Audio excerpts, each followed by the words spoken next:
الحمد للہ رب العالمین والصلاة والسلام علی اشرف الانبیاء والمرسلین وعلی آلہ واصحابہ اجمعین رب اشرح لی صدری ویسر لی امری واحلل عقدۃ من لسانی یفقہوا قولی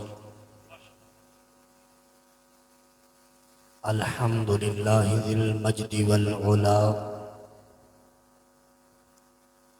والصلاة والسلام علی رسولہ المجتبی وعلی آلہ واصحابہ ہم نجوم الہدی اما بعد فاعوذ باللہ من الشیطان الرجیم بسم اللہ الرحمن الرحیم لقد من اللہ علی المؤمنین اذ بعث فیہم رسولا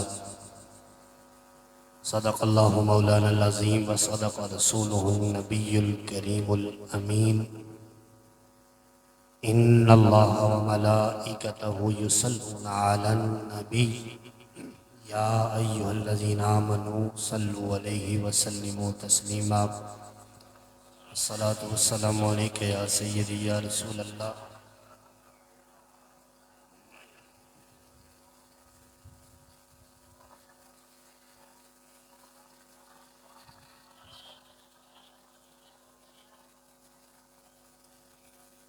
حجت الاسلام امام غزالی رحمۃ اللہ علیہ نے مکاشفۃ القلوب کے اندر ارشاد فرمایا ہے کہ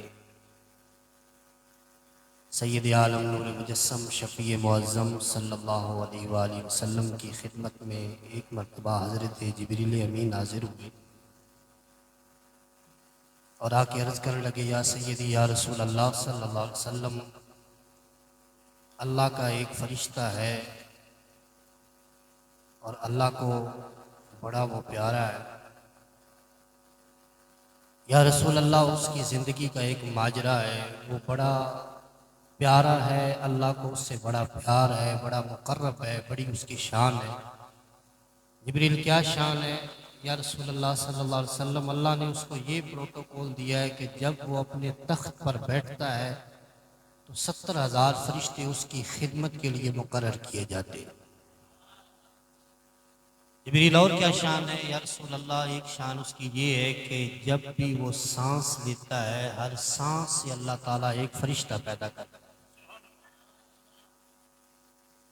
یا رسول اللہ یہ اس کا ماضی تھا میں آج گزرا ہوں جبل کاف سے میں نے دیکھا ہے کہ وہی فرشتہ کہ جس کی سانسوں سے فرشتے پیدا ہوتے تھے وہی فرشتہ کہ جس کے خدمت کے لیے 70,000 فرشتوں کی ڈیوٹی تھی آج وہ پہاڑ پر گرا ہوا ہے پر اس کے ٹوٹے ہوئے ہیں اور وہ رو رہا ہے جبریل کیا ماجرا ہے اتنا مقرب فرشتہ لیکن آج بڑی عجیب صورتحال ہے یا رسول اللہ میں نے اس سے پوچھا ہے اس نے مجھے وجہ بتائی ہے کہ جبریل جانتے ہو میری شان جو اللہ نے مجھے دی تھی 70,000 فرشتے میری خدمت کرتے تھے لیکن مجھ سے ایک معاملہ ایسا ہو گیا ہے کہ جس کی وجہ سے آج کی یہ صورتحال تمہارے سامنے ہے جب نبی کریم صلی اللہ علیہ وسلم معراج کی رات آسمانوں کی سیر کر رہے تھے وہ کہنے لگا میں اپنے تخت پر بیٹھا ہوا تھا حضور میرے پاس سے گزرے میں ادب کے لیے اٹھ کے کھڑا نہیں ہوا اللہ نے مجھے یہ سزا دی ہے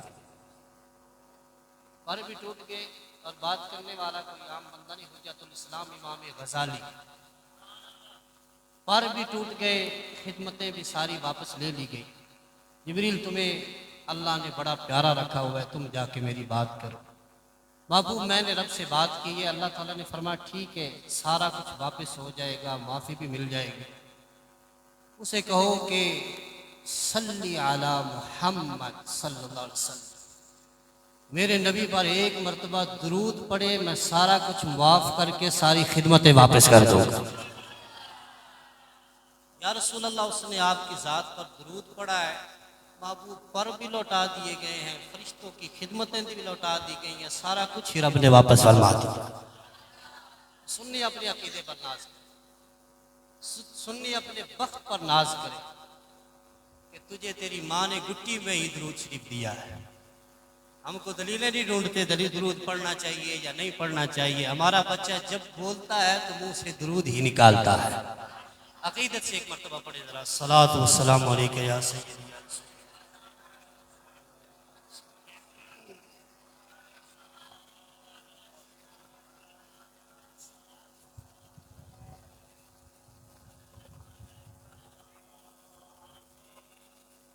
اور پھر یاد رکھیں ضمن ایک بات آ گئی، علماء تشریف فرمائے، خالق کائنات جل جلالہ نے نماز کا حکم دیا، فرمایا اقیم الصلاۃ، ایمان والو نماز پڑھو۔ یہ نہیں فرمایا کہ میں نماز پڑھتا ہوں تم بھی نماز پڑھو۔ روزے کی باری فرمایا اتم الصیام الی اللیل، روزہ رکھا کر۔ یہ نہیں فرمایا میں بھی رکھتا ہوں تم بھی رکھا کر۔ حج کی باری فرمایا اتم الحج والعمرہ، ایمان والو حج عمرہ کرو۔ یہ نہیں فرمایا میں کرتا ہوں تم بھی کیا کرو۔ لیکن جب درود کی باری آئی فرمایا ان اللہ و ملائکتہ یصلون علی النبی یا ایھا الذین آمنوا صلوا علیہ وسلموا تسلیما، ایمان والو میں بھی نبی پر درود پڑھتا ہوں، میرے فرشتے بھی پڑھتے ہیں، تم بھی نبی پر درود شریف پڑھا کرو۔ وہ حبیب اس ماہ مقدس میں تشریف لائے۔ آج عجائب میلاد النبی صلی اللہ علیہ وسلم کے لحاظ سے آپ حضرات کے سامنے چند معروضات پیش کروں گا۔ آج کا یہ نورانی روحانی اجتماع پیر طریقت رہبر شریعت پیر سید محمد فیاض الرحمن شاہ صاحب، آپ کے والد محترم قبلہ پیر طریقت رہبر شریعت پیر سید احسان الحق شاہ صاحب، آپ کا سالانہ ختم شریف بھی ہے، اور اس مسجد کی بنیاد رکھے ہوئے تقریباً 16 سال پہلے اسی دن میں اس مسجد کی بنیاد رکھی گئی، اور یہ بوٹا لگایا گیا جس پر آج تک پھل لگ رہا ہے اور قیامت تک لگتا ہی رہے گا، اور جنہوں نے لگایا ان کو ثواب ملتا ہی رہے گا۔ یہ اسی یاد کے اندر آج کا پروگرام ہے، میلاد شریف کا مہینہ ہے، تو عجائب میلاد کے لحاظ سے آج چند معروضات پیش کروں گا۔ میرے آقا صلی اللہ علیہ وسلم کی جب ولادت ہوئی تو زمانے نے وہ رنگ بدلے، وہ رنگ بدلے اور وہ عجائب دکھائے جو انسانی آنکھ نے آج تک نہیں دیکھے تھے۔ آپ کے دادا جان حضرت عبد المطلب رضی اللہ تعالیٰ عنہ، آپ ارشاد فرماتے ہیں کہ میں طواف کعبہ کر رہا تھا تو کہنے لگے لیلۃ ولادتی، کہ جس وقت نبی کریم صلی اللہ علیہ وسلم کی ولادت کی رات آئی، تزلزلت الکعبہ، آج تک نہیں دیکھا تھا۔ تزلزلت الکعبہ، سرکار صبح تشریف لا رہے اس رات، کہتے میں نے دیکھا کعبہ جھوم رہا تھا، کعبہ جھوم رہا تھا۔ اور پھر کہتے ہیں ایک جھٹکا، تھوڑی دیر، ایک گھنٹہ، 2 گھنٹے نہیں، وَلَمْ تَسْكُنْ ثَلَاثَةَ، کہنے لگے 3 دن تک سرکار کی آمد کی خوشی میں کعبہ جھومتا ہی رہا۔ اور پھر صرف جھومتا نہیں، حضرت عبد المطلب کہنے لگے کہ میں نے بڑا عجیب معاملہ دیکھا۔ وہ کیا معاملہ تھا؟ کہنے لگے کہ جب یہ رات آئی، سقطت من اکنامہا، کعبے میں پڑے ہوئے بت سرکار کی ولادت کے تذکرے سن کے منہ کے بل گر گئے، اور کہنے لگے اتنا ہی نہیں، میں نے دیکھا کہ کعبے کی دیواروں سے آوازیں آ رہی، کعبے کی دیواروں سے آوازیں آ رہی ہیں، سمیت صوتاً من جدار کعبہ یقول، کیا ولد المصطفیٰ المختار، کہنے لگے کعبے کی دیواروں سے میں نے آوازیں سنی کہ کعبے کی دیواریں بھی آمد مصطفیٰ کے نعرے لگا رہی ہیں۔ ولد المصطفیٰ المختار، آج وہ نبی تشریف لا رہے ہیں، الذی تہلک بیدہ الکفار، جن کے ہاتھوں سے کفر ختم ہوگا، اللہ تعالیٰ زمانے کو سویرے عطا فرما دے گا۔ یہ کعبے کی دیواروں سے آوازیں آ رہی۔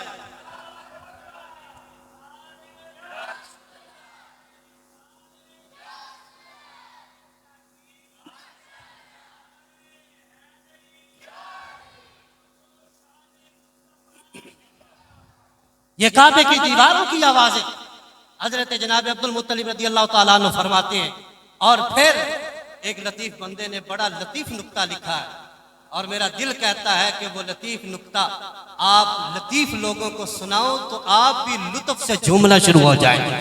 اس نے کہا کہ وہ بے جان اینٹوں کا بنا ہوا گھر،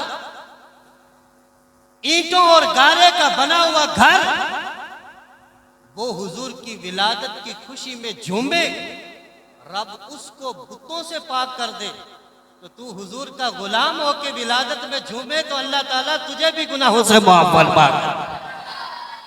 جب سرکار آئے تو بت گر گئے، کعبہ پاک ہو گیا، بتوں کو باہر پھینک دیا گیا. فرمایا یہ اعزاز دیا جا رہا تھا کعبے کو کہ تو میرے نبی کی ولادت کی خوشی میں جھوما ہے تو آج تجھے اس گندگی سے میں پاک کروں.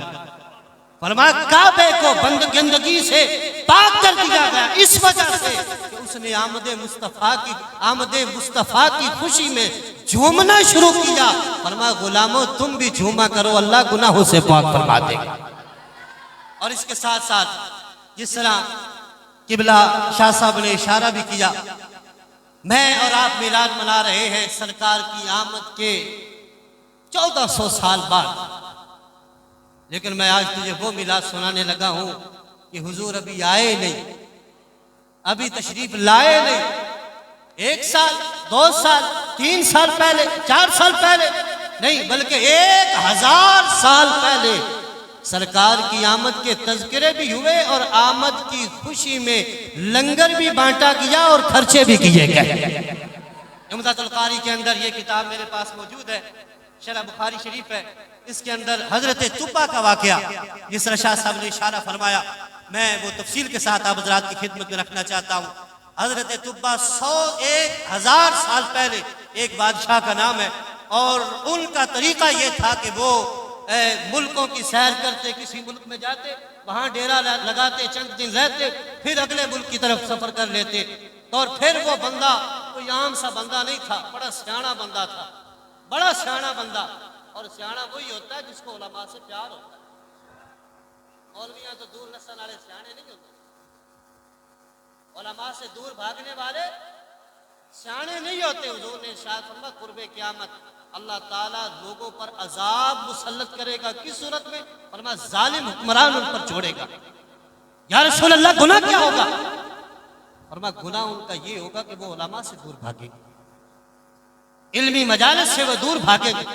ہمیں کوئی ضرورت نہیں، سانو کوئی لوڑ نہیں مولویاں دی، سانو کوئی لوڑ نہیں دین دی، اسی پہ بڑا کچھ اور صورتحال آپ کے سامنے. لیکن طبہ ایسا نہیں، اس کا انداز دیکھنا. وہ طبہ ایسا تھا کہ اس نے اپنے سا وکان معاہ 400 رجل من الحکماء، اس نے 400 بندے اپنے ساتھ رکھے ہوئے تھے اور وہ 400 بندے بڑے بڑے حکیم تھے. اور وہ حکیم یہ جڑی بوٹیاں گھوٹنے والے حکیم نہیں بلکہ وہ عالم ربانی اور کائنات کے اسرار و رموز کے ماہر جاننے والے، ان کو حکیم کہا گیا. بڑے بڑے علماء اس نے ساتھ رکھے ہوئے تھے. کہتے ہیں لما قادم مکہ، جب وہ مکہ کی طرف مکہ گیا اور پھر خارج منہا الی یثرب، وہاں سے اس نے مدینہ المنورہ یثرب کی طرف سفر کیا. کیونکہ وہاں پر پہلے آج مدینہ المنورہ آباد ہے، پہلے کوئی گھر موجود نہیں تھا، بس ایک چٹیل میدان تھا. وہاں تک جب وہ پہنچا وہاں پر اس نے قیام کیا تو 400 بندے اس کے ساتھ جو تھے اس نے سب کو کہا کہ چلے یہاں پر قیام کافی ہو گیا، اب اگلا سفر شروع کرتے ہیں. لیکن فاجتمعوا وتعاقدوا على انه لا يخرجوا منها، وہ 400 کے علماء وہ کہنے لگے طبہ ساری زندگی تیرے ساتھ گزار دی ہے، ساری زندگی تیرے ساتھ گزاری، تو نے جہاں بٹھایا ہم بیٹھ گئے، تم نے جہاں سے اٹھایا ہم اٹھ گئے، ہم نے ساری زندگی تیری بات مانی ہے. لیکن کہنے لگے آج ہم تیری بات نہیں مانیں گے. وَتَعَاقَدُوا لَا يَخْرُجُ مِنْهَا، کہنے لگے تو جانا چاہتا ہے تو جا، ہماری زندگی اگرچہ تیرے احسانات کے نیچے دبی ہوئی ہے لیکن معاف کرنا ہم اس زمین کو نہیں چھوڑ سکتے، ہم اس زمین کو نہیں چھوڑ سکتے. لا یخرج منہا، ہم یہاں سے نہیں جائیں گے. سننا سرکار کی آمد سے پہلے 1000 سال پہلے اس شاخ کے جذبات کیا ہوتے تھے۔ یہ وہ حبیب ہیں کہ جن کے تذکرے رب نے پہلی کتابوں کے اندر بھی کیے تھے۔ بڑے بڑے راہب، بڑے بڑے علماء یہود و نصارہ کے وہ خوشخبریاں سناتے رہے، وہ آنے والے، وہ آنے والے ہیں، وہ آنے والے ہیں، وہ ستارہ چمکنے والا ہے۔ اور یہ تذکرے حضرت آدم علیہ السلام سے لے کر اب 1000 سال پہلے کی بات ہے۔ اس نے کہا چلو چلیے، اس نے کہا نہیں۔ علماء کہنے لگے ہم یہاں سے نہیں جانے لگے۔ تو وَسَأَلَهُمْ طُبَّ عَنْ سِدِّ ذَلِكَ، وہ طبہ بڑا حیران ہوا، بادشاہ کہنے لگا کہ تم بڑے میرے فرما بردار ہو، میں نے جہاں تمہیں کہا تم بیٹھ گئے، جہاں سے کہا تم چل پڑے، اور ساری زندگی تم نے ہمارے ساتھ بتا دی۔ آخر راز کیا ہے؟ بات تو چھوٹی نہیں ہے کہ جو تم میری مخالفت کر رہے ہو۔ انصف ذالک، مجھے بھی تو بتاؤ آخر کیا خاص ہے اس زمین کے ٹکڑے میں؟ ہم نے ملکوں کی سیریں کی، ہم نے چپا چپا زمین کا دیکھا، ہم نے اپنا وقت وہاں پر گزارا، آگے چل گئے، لیکن اس جگہ سے اٹھنے کا نام نہیں لے رہے۔ آخر کوئی وجہ تو ہے، انصف ذالک، مجھے بھی بتاؤ وہ وجہ کیا ہے۔ جب اس نے یہ بات کی تو وہ فقالوا، وہ علماء کہنے لگے انا نجد فی کتابنا ان نبیا اسمہ محمد صلی اللہ علیہ وسلم ہذہ دار مہاجرہ، کہنے لگے ہم نے جو اپنی کتابوں کے اندر پڑھا ہے نا کہ اللہ نے نبی بھیجے، جب انسانیت بھٹکی اللہ نے نبی بھیجے، بھیجتا رہا، در پہ تشریف لاتے رہے، بس ایک کی کمی رہ گئی، ایک نبی آخر الزمان حضرت محمد مصطفیٰ صلی اللہ علیہ وسلم۔ ہم نے ان کا جو تذکرہ پڑھا، ہم نے ان کی جو ولادت پڑھی، اور ہم نے ان کی جو ولادت گاہ پڑھی، اور اس کے بعد ہم نے جو ان کی ہجرت گاہ پڑھی کہ جہاں وہ ہجرت کر کے آئیں گے، کہنے لگے ہمارا علم یہ بتاتا ہے کہ یہی وہ مٹی ہے جس سے نبی علیہ السلام کے قدموں کی خوشبو آ رہی ہے۔ ہم نے حضور کو جو کتابوں میں پڑھا ہے نا، نبی آخر الزمان وہ ہجرت کر کے جس زمین پر آئیں گے، ہم نے اس مٹی کے اندر وہ خوشبو پائی۔ طبہ تو نے جانا ہے تو چلا جا، ہم نہیں جہاں سے جائیں گے۔ جب یہ بات کی تو وہ طبہ، وہ بھی سرکار مدینہ صلی اللہ علیہ وسلم کی کے انتظار میں آنکھیں جمائے بیٹھا تھا۔ وہ بھی کوئی عام بادشاہ تو نہیں تھا یار، جس بندے کی طبع ایسی ہو کہ علماء میں بیٹھنے والا ہو، اس بندے کا دل نہیں بدلے گا تو اور کیا بدلے گا۔ وہ طبہ کہنے لگا ٹھیک ہے، فَنَحْنُ نُقِيمُ، کہنے لگا تم بیٹھے ہو تو میں کیسے جا سکتا ہوں؟ جس حبیب کے تم عاشق ہو میں بھی انہی کا ہی عاشق ہوں۔ کہنے لگا نَحْنُ نُقِيمُ، میں بھی ادھر بیٹھوں گا، کس امید پر؟ ان نلقاہ، بڑی لذت ہے ان الفاظ کے اندر۔ 1 سال پہلے کا انتظار نہیں، 1000 سال پہلے، ابھی ولادت نہیں ہوئی، ولادت ہوگی، 40 سال گزریں گے، اس کے بعد ہجرت ہوگی، لیکن یہ عاشق تو پہلے نظریں جمائے بیٹھے۔ طبہ کیا کہنے لگا کہ ٹھیک ہے میں رکتا ہوں، لعل ان نلقاہ، اس امید پر ہو سکتا ہے رب مجھے زندگی دے، رب مجھے زندگی دے اور میری زندگی میں وہ حبیب تشریف لائیں تو میری آنکھیں بھی ان کے دیدار سے معطر و منور ہو جائیں، ان نلقاہ، میری ملاقات ہو جائے، اس امید پر میں بھی یہاں پر بیٹھوں گا۔ اور پھر اس نے کیا اہتمام کیا؟ اب یہ سارا سینیریو آپ دیکھیں، یہ ساری باتیں آمد مصطفیٰ کی نہیں تو اور کیا، تذکرہ مصطفیٰ نہیں تو اور کیا۔ اب دیکھنا آمد مصطفیٰ پر خرچے بھی ہونے شروع ہو گئے۔ اس طبہ نے کیا کیا؟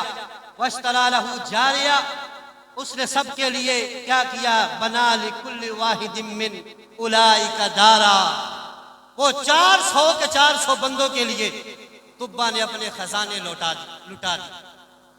میلاد مصطفیٰ کی خوشی میں اپنے خزانے لٹائے اور 400 گھر تعمیر کیے۔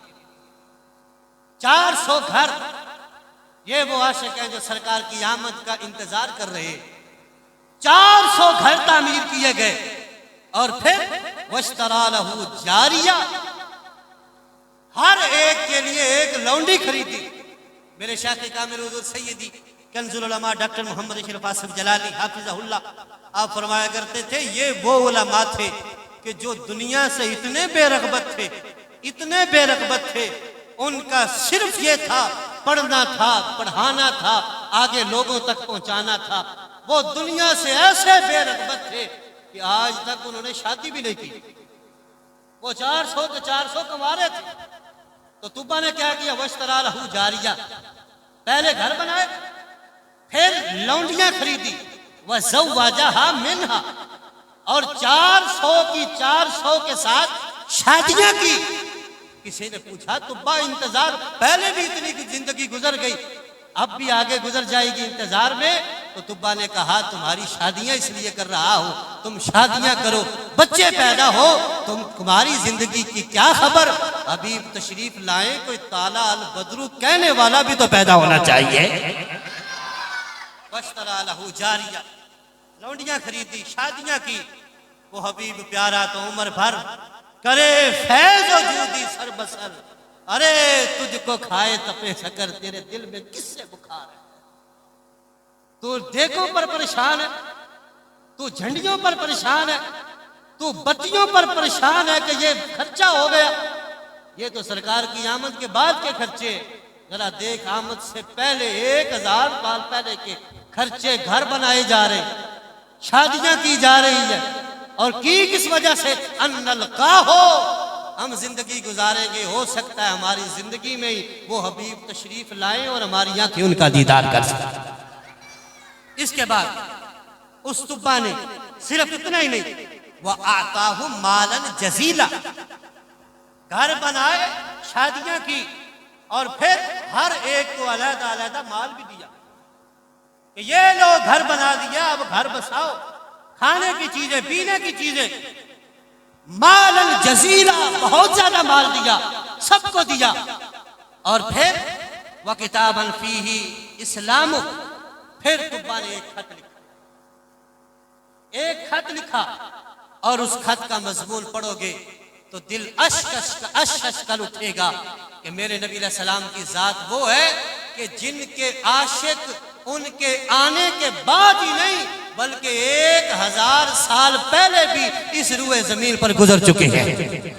کتاب، خط لکھو، خط لکھا، اور کیا؟ شہدت علی احمد انہو رسول من اللہ باری النسامی، وہ طبا کہنے لگا یا رسول اللہ صلی اللہ علیہ وسلم، محبوب میری زندگی پتہ نہیں وفا کرے یا نہ کرے، ہو سکتا ہے میں رہوں یا نہ رہوں، میں یہ خط لکھ کے حبیب آج ہی سینکڑوں سال پہلے آپ کو اللہ کا سچا نبی بھی مانتا ہوں، سچا رسول بھی مانتا ہوں۔ شہید تو میں گواہی دیتا ہوں اس بات کی، میں گواہی دیتا ہوں آپ پکے، آپ سچے رسول ہیں۔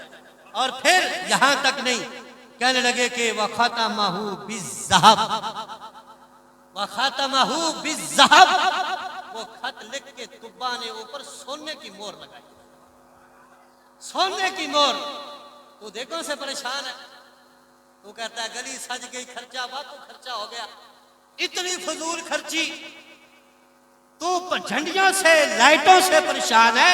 میں کہتا ہوں یہ حبیب وہ ہے، ابھی تشریف نہیں لائے، صرف تمنا ملاقات، تمنا ملاقات میں خط بھی لکھے جا رہے ہیں، گھر بھی بنائے جا رہے ہیں، گھر بھی سجائے جا رہے ہیں، اور پھر خطوں پر سونے کی مہریں بھی لگائی جا رہی ہیں۔ اس کے ساتھ آپ دیکھیں، میں مختصر کرتے ہوئے بات آگے لے کے جانا چاہتا ہوں۔ وَدَفَعَهُ إِلَىٰ كَبِيرِهِمْ، اب وہ 400 جو علماء تھے، بڑی لذت والی بات سنیے گا، جب آخر میں آئے گا نا سرکار تک، وہ 1000 سال پہلے چلتا چلتا چلتا نصر دل نصر دل نسل چلتا چلتا وہی خط طبع اول اس عاشق صادق کا جب حضور کے پاس خط پہنچا تو میرے نبی علیہ السلام نے استقبال کس انداز میں کیا؟ وَدَفَعَهُ، وہ خط اس طبع نے ان 400 علماء میں سے سب سے جو بڑے تھے اس کو دیا، اور پھر اسے کیا کہا؟ اسے کہا کہ اَن يَدْفَعَهُ إِلَىٰ مُحَمَّدٍ إِنْ أَدْرَكَهُ، اگر تیری زندگی میں آ گئے تو میرا خط ان کے حضور پیش کرنا، اگر تیری زندگی میں آ گئے اور پھر وَإِلَّا، اور اگر ناس آئے، تم بھی دنیا سے چلے گئے، تو کہنے لگا من ادرکہ من والدی، پھر تیری اولاد میں سے جس کی زندگی میں آئے، تم نے ڈیوٹی لگا کے جانا ہے کہ میرا خط حضور کی بارگاہ میں ضرور۔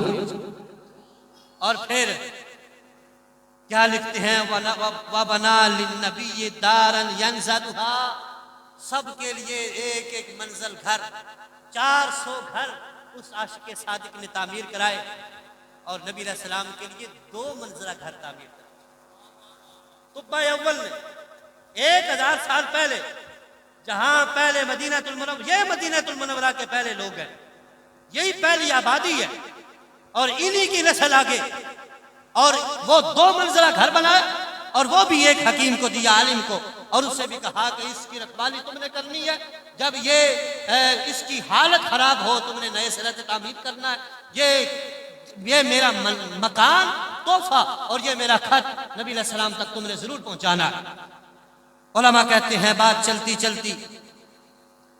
چلتی جب گزرتا گیا وقت اور پھر آبادی بڑھتی گئی، اور وہ مکان ابی ایوب انصاری، حضرت ابو ایوب انصاری رضی اللہ تعالیٰ عنہ کے پاس آیا، اور حضرت ابو ایوب انصاری اس بڑے حکیم کی اولاد میں سے جس کو مکان دیا گیا اور خط دیا گیا، اس کی اولاد میں سے تھے۔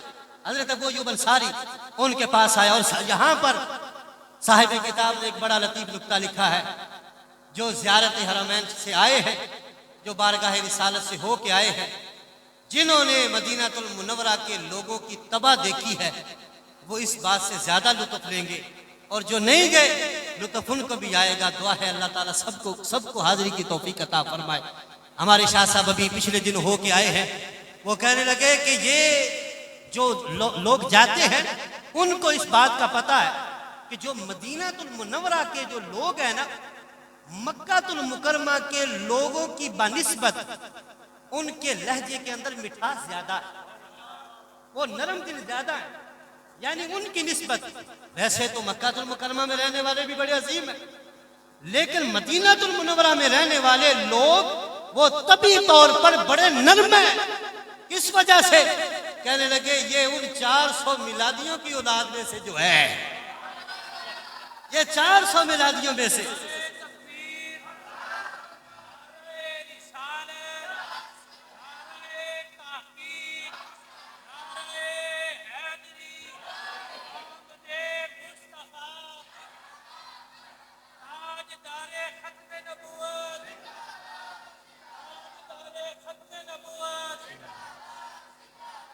وَأَهْلُ الْمَدِينَةِ مِنْ وَلَدِ أُولَئِكَ الْعُلَمَاء، کہنے لگے آج مدینہ المنورہ میں جتنے بسنے والے یہ سارے کے سارے ان 400 علماء کی اولاد میں سے کہ جن کی طبع کے اندر میلاد مصطفیٰ ہے، جن کی طبع کے اندر سرکار کی آمد کے تذکرے کرنے کی مٹھاس ہے، اس وجہ سے آج تک وہ مٹھاس چلتی آئی ہے۔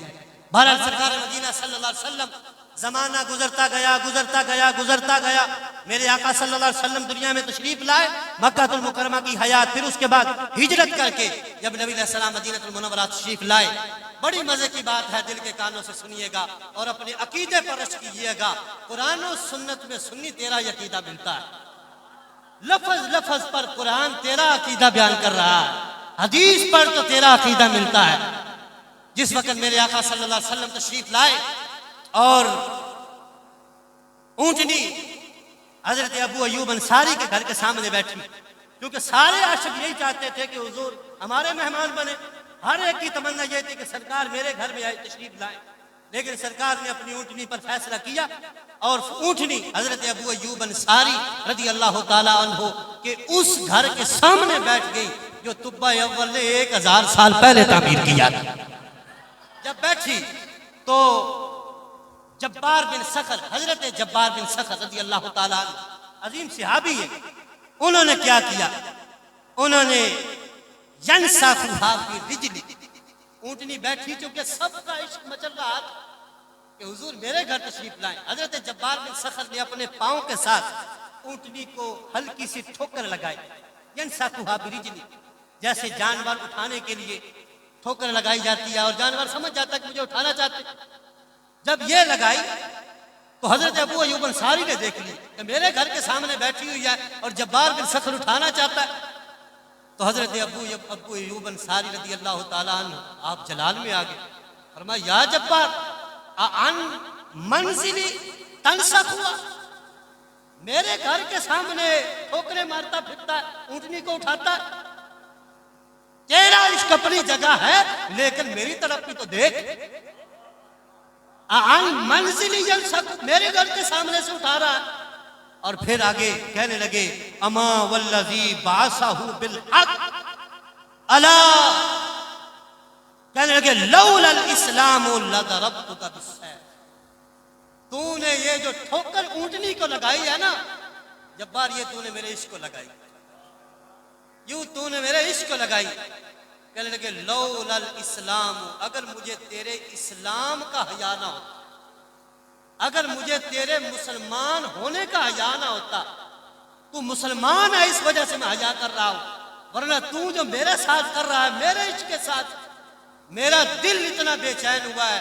اگر تو مسلمان نہ ہوتا لضربتک بالسیف, پھر میری تلوار کا مزہ چکھتا, میں تلوار کے ساتھ تجھے سبق سکھاتا. یعنی اس قدر یہ مچل رہے تھے عشق میں دیوانے کہ سرکار میرے گھر آئے, میرے گھر آئے, میرے گھر آئے. میرے آقا صلی اللہ علیہ وسلم جب تشریف فرما ہوئے تو حضرت ابو ایوب انصاری رضی اللہ تعالیٰ عنہ نے وہ خط بھیجا ایک بندے کے ہاتھ جس کا نام ابو لیلہ تھا. کیا نام تھا؟ ابو لیلہ اس بندے کا نام تھا. اور اسے وہ خط دے کے بھیجا. وہ طبع اول نے جو 1000 سال پہلے لکھا اور نسل در نسل, نسل در نسل وہ چلتا ہوا وہاں تک پہنچا. وہ خط لے کے حضرت ابو لیلہ کہتے ہیں کہ میں وہاں پر بیٹھا, نبی کریم صلی اللہ علیہ وسلم تشریف فرماتے, ایسے حضور بیٹھے ہوئے ہیں, سارے غلام آگے لائن بنا کے مل رہے ہیں. سرکار کسی کو نہیں جانتے, ظاہراً کسی کو نہیں جانتے, ہم سمجھتے ہیں کسی کو نہیں جانتے, لیکن میرے آقا صلی اللہ علیہ وسلم ہمیں بھی جانتے ہیں, ہمارے باپ کو بھی جانتے ہیں, ہمارے دادا کو بھی جانتے ہیں. حضرت ابو لالا کہتے ہیں میں لائن میں لگ گیا اور سارے مل رہے ہیں اور تعارف ہو رہا ہے, یہ فلاں ہے, یہ فلاں ہے, یہ فلاں ہے. میرے آقا صلی اللہ علیہ وسلم تشریف فرما تھے. حضرت ابو لالا کہتے ہیں سرکار سے مل رہے ہیں, میں تھوڑا دور کھڑا تھا. اچانک میرے آقا صلی اللہ علیہ وسلم نے ایسے آنکھ اٹھائی اور فرمایا انت ابو لیلہ و معاک کتابی. فرمایا تو ابو لیلہ ہے, تو ابو لیلہ ہے, اور اتنی نہیں, فرمایا تیرے پاس میرا 1000 سال پرانا خط بھی موجود ہے. لوگ کہتے ہیں کل کی خبر نہیں, لوگ کہتے ہیں کل کی خبر نہیں, یہ کروڑوں کل کی خبریں. کس نے بتایا نبی علیہ السلام کو آ کے یہ ابو لیلہ ہے اور یہ خط لکھا گیا؟ سرکار تو پہلی مرتبہ تشریف لا رہے تھے. فرمایا تو ابو لیلہ. حضرت ابو لیلہ کہتے ہیں جب یہ بات ہوئی تعجب تو ہمیں بھی ہو رہا ہے. حضرت ابو لیلہ کہتے ہیں میں بڑا حیران ہو گیا, متفکرا فبقا, میں حیران ہو گیا یہ کیسے ہو سکتا ہے, نہ میں ملا ہوں یا نہ یہ مجھ سے ملے ہیں, ان کو میرا پتہ کیسے چلا؟ تو فوراً ذہن کے اندر خیال آیا جادو کا زمانہ ہے, بڑے بڑے جادوگر ہیں, ہو سکتا ہے جادو کے ذریعے, ہو سکتا ہے جادو کے ذریعے. کہتے یہ میں سوچ رہا تھا, اچانک نظر میری رخ مصطفیٰ پہ پڑی, لم ارا اثر السحر. کہتے ہیں اچانک نظر رخ مصطفیٰ پہ پڑی, میں نے کہا کیا سوچتے ہو, اتنا سونا چہرہ کسی جادوگر کا ہو ہی نہیں سکتا. ان کے چہرے پر تو جادو کے اثرات نہیں ہے, یہ جادوگر نہیں ہے, یہ جادوگر نہیں ہے. فرماتے میں اتنا سوچ رہا تھا, نبی علیہ السلام نے فرمایا آنا محمد. ابو لیلہ میں محمد ہوں, آنا محمد, میں محمد ہوں. اور فرمایا ہاتی کتابک, میرا خط لیا, میرا خط نکالو, یہ جو جیب میں ڈالا ہے خط نکالو. وہ 1000 سال پہلے کا عشق, 1000 سال پہلے کے جذبات, 1000 سال پہلے کی تڑپ جب خط میں میرے نبی علیہ السلام کے سامنے پہنچی تو میرے آقا صلی اللہ علیہ وسلم نے خط پڑھا اور فرما مرحبا بتب الاخی، اے میرے بھائی تبا تجھے میں خوش آمدید کہتا ہوں، مرحبا میرے بھائی تجھے خوش آمدید کہتا ہوں۔ اخی صالح بھائی بھی کہا اور نیک بھی کہا، اور یہ کہا کہ 1000 سال تمہارا عشق مچلا تھا، میں محمد 1000 سال پہلے تیرے عشق کو قبول کر رہا۔ اور یہاں تک کہ بعد میں کیونکہ بادشاہوں کی وہ گالیاں دی جاتی تھی، یہ عام رواج تھا، تو کسی نے نبی علیہ السلام کے سامنے تبا کو گالی دی۔ تبا سرکار نے فرمایا لا تسبوا تبا، خبردار میں اپنے تبا کو گالی نہیں نکالنے دوں گا۔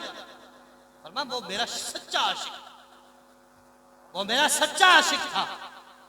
اب مجھے یہ بتائیں 1000 سال پہلے میلاد کی خوشی میں خرچہ ہو وہ ایسے قبول ہوتا ہے، تو ولادت کے بعد خرچے کر رہا ہے، تو ولادت کے بعد جھنڈیاں لگا رہا ہے، تو ولادت کے بعد دیگے پکا رہا ہے، جلوس نکال رہا ہے، کیا تیرا خرچہ قبول نہیں ہوگا؟ ضرور قبول ہوگا۔ میرے آقا صلی اللہ علیہ وسلم جیسے پہلے دیکھ رہے تھے، آج بھی قبر انور میں ہم سب کے غلاموں کے دلوں کو دیکھ رہے ہیں۔ آخر میں ایک دو باتیں میرے آقا صلی اللہ علیہ وسلم نے ارشاد فرمایا کل سبب و نسب ینقطع۔ سادات تشریف فرما ہے، مجھ سے یہ میری جسارت سمجھے کہ آپ تشریف فرمائیں اور میں اجازت کے ساتھ بیٹھا ہوں۔ اللہ تعالیٰ آپ کو جزائے خیر عطا فرمائے۔ میرے آقا صلی اللہ علیہ وسلم نے فرمایا کل سبب و نسب ینقطع۔ یہ دنیا کے اندر بڑھ کے مارنے والے بڑے چودھری، ہم بڑیچ ہیں، ہم گونگل ہیں، ہم چٹھے ہیں، فرمایا کوئی کام نہیں، ینقطع سارا کچھ ختم ہو جائے۔ رب پوچھے گا چٹھا تھا دنیا میں تھا، پتا لایا کیا، نیکیاں کیا ہے، پلے کیا ہے، فرمایا سب ختم ہو جائے گا الا سببی و نسبی۔ فرمایا میرا سبب اور میرا نسب فائدہ دے گا۔ کل جب میری امت کا فرد اور میری نسب کا فرد اللہ کی بارگاہ میں جائے گا، عمل پوچھے جائیں گے، ساتھ اس بات کا بھی کریڈٹ دیا جائے گا کہ یہ میرے حبیب کی آل کا فرد ہے، میری آل کا حیا ہوگا۔ حضرت سیدہ عائشہ صدیقہ رضی اللہ تعالیٰ عنہ، یہاں سے ایک عقیدے کی بھی وضاحت کرنا چاہتا ہوں۔ لوگ کہتے ہیں کچھ نہیں کر سکتے، کچھ نہیں دے سکتے، اور ایک روایت ہے میرے آقا صلی اللہ علیہ وسلم کا فرمان ہے، حضور نے ارشاد فرمایا سیدہ فاطمہ رضی اللہ تعالیٰ عنہ کو فرمایا کہ لا تغنی عنک من اللہ شیئا، میری بچی فاطمہ میں تمہارے لیے کافی نہیں ہوں گا۔ یہاں سے کچھ لوگ دلیل پکڑتے ہیں، توجہ کریے گا، آخری باتیں یہاں سے کچھ لوگ دلیل پکڑتے ہیں، نبی علیہ السلام نے خود اپنی صاحبزادی کو کہہ دیا کہ میں کچھ نہیں کر سکتا، اپنی بیٹی کو یہ کہہ دیا، اپنی بیٹی کو یہ کہہ دیا تو پھر بھی ان کا غلام ہے، تیرے لیے کیا کر سکتے ہیں؟ امتی نعرہ لگا رہا تھا میں حضور کا غلام ہوں، مجھے یہ نسبت فائدہ دے گی، اس نے کہا کہ نہیں، لو اپنی بیٹی کو یہ کہہ رہے ہیں۔ میرے امام اہل سنت سیدی اعلیٰ حضرت امام محمد رضا خان فاضل بری رحمۃ اللہ علیہ نے فتح والد شریف کے اندر اس کی بڑی بریک باس کی ہے اور بڑا خوبصورت جواب دیا ہے، توجہ کیجئے گا۔ حضرت سیدہ عائشہ صدیقہ رضی اللہ تعالیٰ عنہ کی ایک لونڈی تھی، اور وہ بازار کے اندر جا رہی تھی، اور اچانک ان کے سر سے تھوڑا سا دوپٹہ جو ہے وہ ہٹا۔ کچھ لوگ بیٹھے ہوئے تھے، انہوں نے کہا کہ تم یہ سمجھتی ہو کہ نبی کے گھر کی لونڈی ہو، نبی کے گھر کی خادمہ ہو، تو تمہیں یہ نسبت فائدہ دے گی؟ کوئی نسبت تمہیں فائدہ نہیں دے گی۔ جب یہ باتیں کی گئی کہ سرکار کا گھر کا نوکر ہونا یہ کوئی کام نہیں آئے گا، جب یہ بات کی گئی تو جو راوی تھے وہ سن رہے تھے، انہوں نے آ کے نبی کریم صلی اللہ علیہ وسلم کی خدمت میں یہ عرض کیا، یا رسول اللہ صلی اللہ علیہ وسلم آپ کی خادمہ جا رہی تھی اور یہ سر سے جو دوپٹہ ہٹا، تو لوگوں نے کہا کہ یہ سر اپنا ڈھانپ، تو کیا سمجھتی ہے کہ گھر کی خادمہ ہے تو تجھے نجات مل جائے گی، آپ کی نسبت کوئی فائدہ نہیں دے گی۔ کہتے ہیں جب نبی کریم صلی اللہ علیہ وسلم سے میں نے یہ بات کی، یا رسول اللہ لوگ کہہ رہے ہیں کہ آپ کی نسبت کوئی فائدہ نہیں دے گی۔ جب اتنی بات کی تو میرے آقا صلی اللہ علیہ وسلم کے چہرے کا رنگ سرخ، اتنے جلال میں حضور آئے، اتنے جلال میں کہ میرے آقا صلی اللہ علیہ وسلم اپنے حجرہ مبارک سے اٹھے اور اٹھ کے آپ نے چادر جو کملی تھی آپ کی، اپنی چادر کندھے پر رکھی، اور اس طرح کہ آپ کی آدھی چادر جو تھی وہ کندھے پر تھی، اور اتنی جلدی میں کہ آدھی چادر آپ کی زمین کے ساتھ لگ کے آ رہی، جیسے بندہ جلدی میں نکلتا ہے، اور بڑا اہم معاملہ حضور باہر تشریف لائے۔ صحابہ کہتے ہیں ہم نے یہ صورتحال جب دیکھی تو ہم نے تلواریں نکال، ہم تیار ہو سکتا ہے کسی کافر نے حملہ کر دیا ہو اور فوراً جانا پڑے، فوراً نکلنا پڑے۔ میرے آقا صلی اللہ علیہ وسلم نے ارشاد فرمایا صحابہ ممبر لگاؤ، ممبر لگاؤ، ممبر لگایا گیا، حضور نے خطبہ دیا۔ اب دیکھنا آل نبی صلی اللہ علیہ وسلم کی عظمتیں کیا ہے۔ حضور کے گھر کا غلام ہونا جب اس پہ اتنی بڑی شان ہے، جو حضور کی آل کا فرد ہے اس کی کتنی بڑی شان ہے۔ بات کتنی ہوئی آپ کے گھر کی ایک لونڈی کو، کہا گیا کہ تمہیں یہ نسبت فائدہ نہیں دے گی، تو نبی علیہ السلام کو اتنا غصہ آیا، اتنی ناراضگی، سرکار نے فرمایا کہ میرا ممبر لگاؤ۔ ممبر لگایا گیا، سرکار نے فرمایا میرے صحابہ من آنا، بتاؤ میں کون، صحابہ بتاؤ میں کون ہوں۔ صحابہ نے یا رسول اللہ انت رسول اللہ، آپ اللہ کے رسول، آپ اللہ کے رسول ہیں۔ میرے صحابہ بتاؤ من آنا، میں کون ہوں۔ محبوب آپ اللہ کے رسول ہیں۔ فرمایا میں آج یہ نہیں پوچھ رہا، فرمایا آنا محمد ابن عبداللہ ابن عبد المطلب، فرمایا میں محمد ہوں، میرے ابا جی کا نام عبداللہ، میرے دادا جی کا نام عبد المطلب ہے۔ فرمایا رب نے مجھے وہ گھرانہ دیا ہے، فرمایا مجھے ان لوگوں کے عقل کی سمجھ نہیں آتی جو یہ باتیں کرتے پھر رہے ہیں کہ میری نسبت کوئی فائدہ نہیں دے گی، میری نسبت کوئی فائدہ نہیں دے گی۔ میرے آقا صلی اللہ علیہ وسلم نے کمال کا جملہ اور انتہا کر دی۔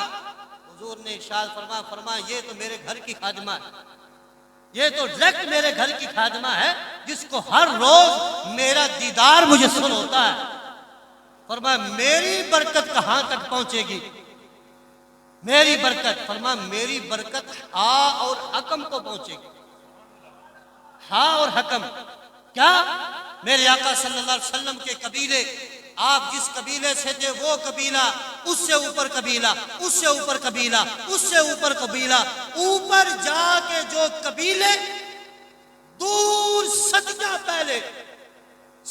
پہلے جو قبیلے، فرمایا اللہ تعالیٰ ان کی بھی بخشش اس وجہ سے کر دے گا کہ ان کی نسل سے میرے نبی علیہ السلام تشریف لائے۔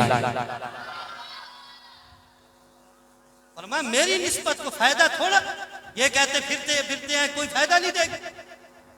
فرمایا میرا فیض تو وہاں تک، ہاں اور حکم، محدثین فرماتے ہیں یہ صدیوں کا فاصلہ ہے، صدیوں کا، سرکار کا اور ہاں اور حکم کے درمیان۔ فرمایا ہاں اور حکم دو قبیلے، رب ان کو بھی صرف اس وجہ سے بخش دے گا کہ ان کی نسل چلے گی، اس نسل میں سے عبد المطلب ہوگا، اس میں سے عبداللہ ہوں گے، اور ان میں سے محمد مصطفیٰ صلی اللہ علیہ وسلم ہوگا۔ امام اہل سنت فرمانے لگے یہ جو کہہ رہے تھے کہ اپنی بیٹی کو کہہ دیا لا تغنی عنک من اللہ شیئا، فاطمہ میں تیرے لیے کچھ نہیں کر سکتا، تو آپ نے فرمایا ایک ہوتا ہے اغنائے ذاتی اور ایک ہوتا ہے اغنائے عطائی۔ حضور نے ارشاد فرمایا ذاتی طور پر فاطمہ میں تیرے لیے کچھ نہیں کر سکتا، اور عطائی کی بات کرتی ہو، رب نے مجھے جو عطا کیا ہے، فرمایا رب کی عطا سے تو میرے جگر کا ٹکڑا ہے، فرمایا میں رب کی عطا سے اپنے کروڑوں غلاموں کو جنت عطا فرماتا ہوں۔ اس لیے اپنا عقیدہ درست کریں، عقیدہ درست رکھیں، عقیدہ نہیں تو پھر کچھ بھی نہیں ہے۔ آج ڈنڈی ماری جا رہی ہے، مولا علی ہماری جان ہے، سارے بولے مولا علی ہماری، اور صدیق اکبر بھی ہماری پہچان ہے۔ حضرت ابو سعید خدری رضی اللہ تعالیٰ عنہ نبی علیہ السلام کے جانے کے بعد آپ کعبے کے دروازے کے اندر کھڑے ہوئے، آپ نے فرمایا لوگوں جانتے ہو میں کون ہوں، جانتے ہو میں کون ہوں، من عرفنی فقد عرفنی، فرمایا جنہوں میرا پتہ ہے انہوں تو پتہ ہے، ومن لم یعرف، اور جسے نہیں پتا سن لے، آنا ابو سعید خدری، میں ابو سعید خدری ہوں، اور میں وہ ہوں کہ جس نے اپنی آنکھوں سے رخ مصطفیٰ دیکھا ہوا ہے، میں حضور کا صحابی ہوں۔ اور سنو، اور یہ پھر بات پیش نظر رکھیں آپ، جب کوئی بڑی اہم بات کرنی ہو نا تو پھر بندہ اپنا منصب بتاتا ہے، منصب اپنا بتاتا ہے۔ جہاں پر آ کے کوئی سپیکر لگا کے آ کے بات کرنا شروع کر دے، کوئی توجہ کرے گا؟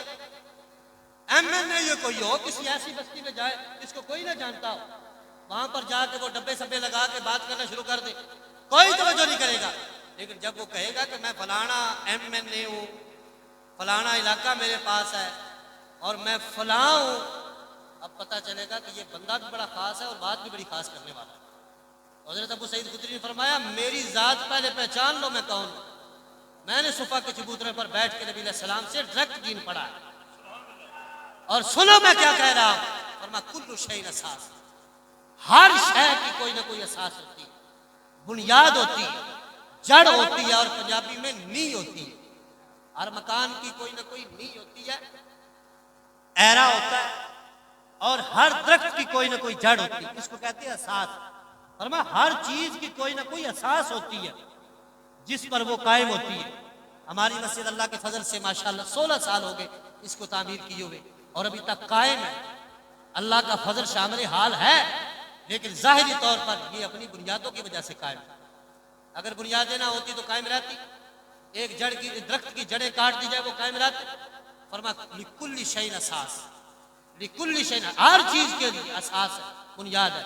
فرمایا اساس الاسلام حب آل محمد و اصحابہ، فرمایا اسلام کی اساس نبی کے صحابہ کا بھی پیار ہے، نبی کی آل کا بھی پیار ہے۔